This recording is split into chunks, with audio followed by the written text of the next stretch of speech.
Hey guys, welcome to Rockin' the Country. Happy Easter. I am, if you celebrate it, and if you don't, well, happy Sunday. But I'm really psyched to be doing this. I've been waiting a long time to find the opportunity to, what could I say, share something with you that isn't normal. It is extraordinary. And Sophia Gazarian sang this rendition of Amazing Grace. I don't know when I first heard it, 25 years ago. I saw her perform at Lincoln Center. I saw her perform at Carnegie Hall. And she is a personal friend of mine now. We've been friends for 25 some years, right? And her wonderful husband and their girls as well. You know, I know them. And this song has just always hit a spot in my soul that just is almost unreachable by many artists. And you'll understand why, I think, when you hear her singing this. But a little bit of background information.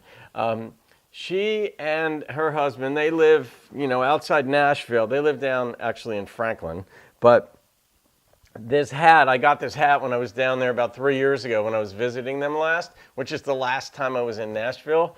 I'm due for another trip soon enough, but I figured Easter was a good time to bring this song out so you could just experience this voice.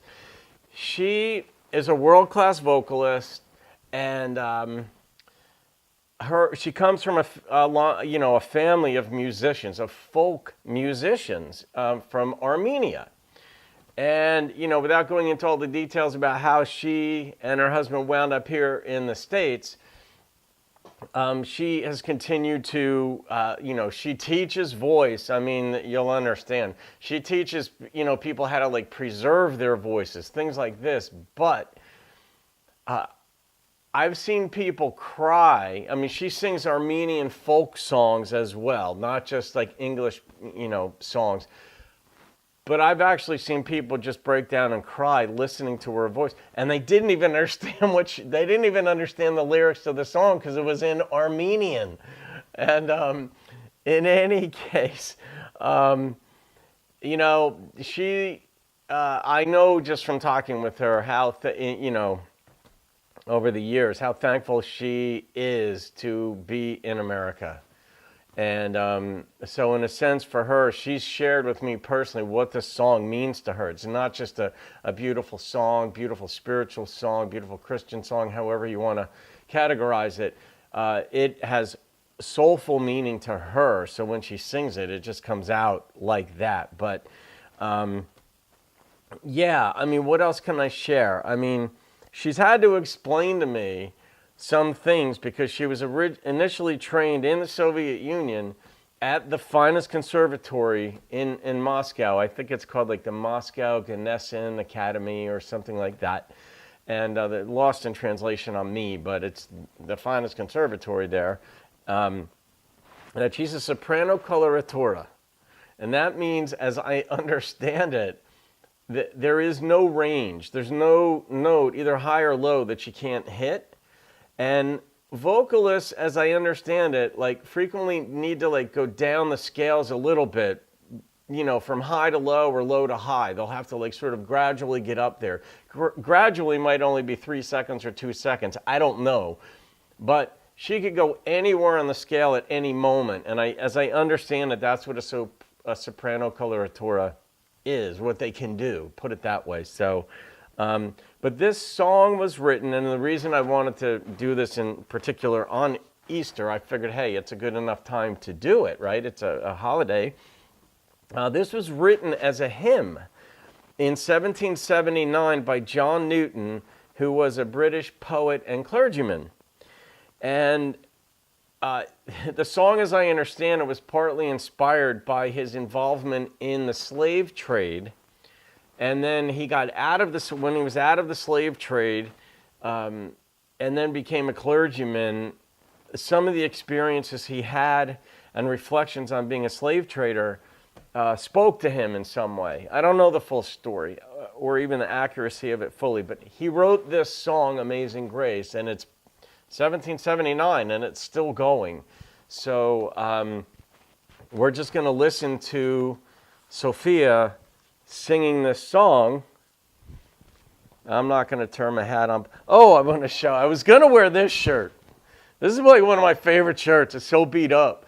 It's like my Frothy Monkey shirt. There's like a coffee shop down in Franklin and Nashville that I love going to when I'm there, and I've gotten a lot of good work done when I'm there. And no, they didn't put me up to it at all. I just figured I'd go slightly more formal and wear a solid t-shirt because it's Easter. So let's get into Sophia's Gazarian's version of Amazing Grace. Boop. Amazing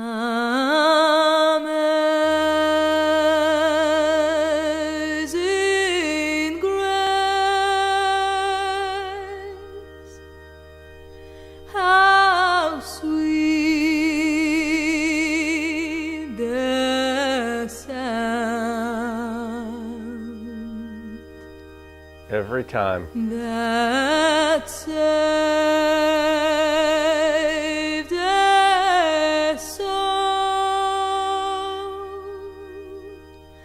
like me.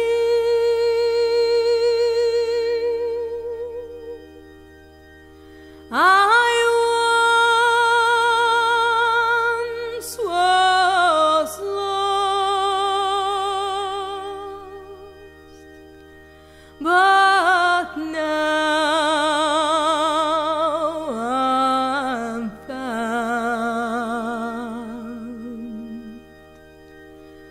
Was blind, oh, but now I really see.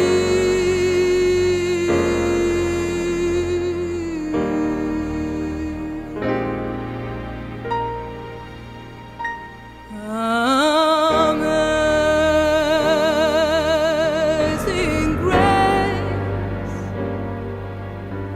how sweet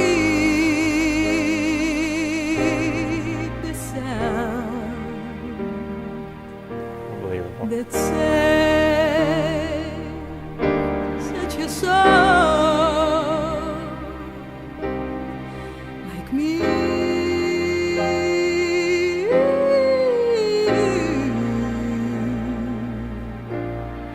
I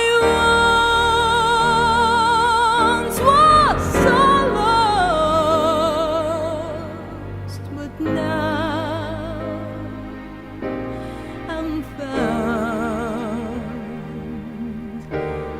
Was blind, oh, but now, hallelujah,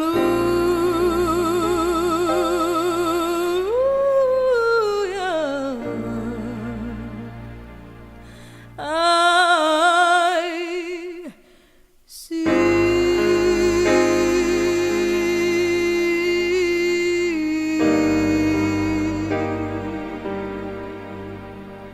'Cause love set me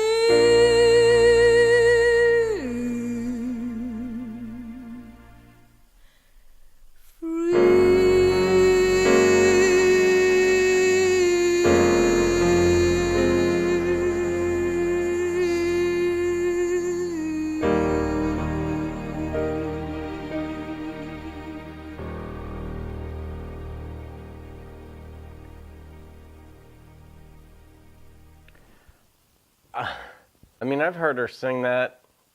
I mean, I've heard this rendition of it many times, and every time I listen to it, I mean, I don't understand. I mean, what is that?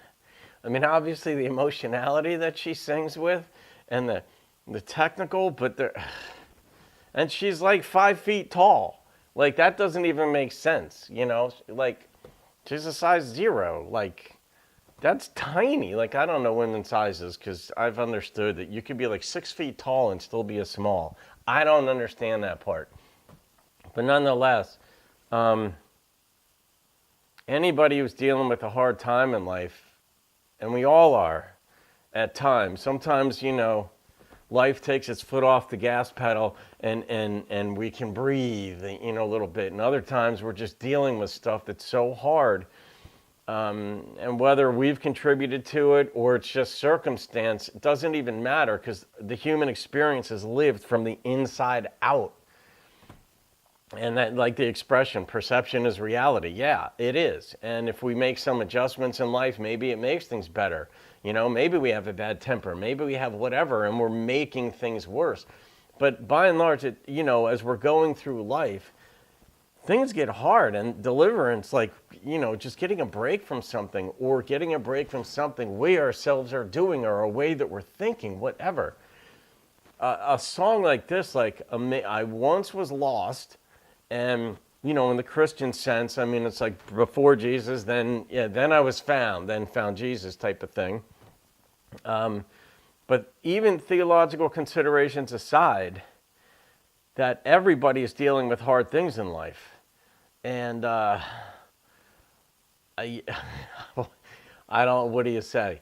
I don't even know what to, I mean, unbelievable. There's another song of hers. Maybe I'll do it one day. I don't know. It might take a little bit of special dispensation from you guys for me to do it, but it's an Armenian folk song, and it's, I know the name of it, Ashkarumas Achim. That's how you say it, I think. I might be butchering that. But the translation is, why on earth should I complain? And then you hear her sing it, and I have no idea what the lyrics are, other than that's the general idea.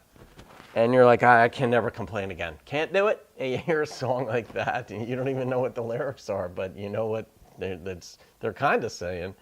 But anyway, all right, I wanted to share that on this Easter, guys. If you celebrate Easter, happy Easter. I'm glad to be able to share with the world, whoever sees this video, Sophia, one of the most talented vocalists. She lives down in Alan Jackson's neighborhood, too. And I am going to also, just so you know, I'm going to let Sophia know that I've done this review. And as soon as she's not super upset with me for something, I don't know. I don't think I said anything that would get me in trouble.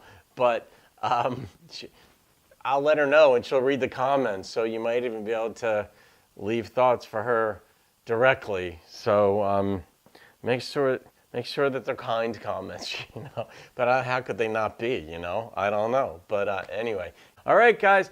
I will see you on another video. Keep rocking the country. On occasion, maybe gospel, because there's a lot of gospel influence in country, as we know, and as well as blues and so forth. And I'll see you in another video. Have a great day. Keep rocking the country. Have a great Easter.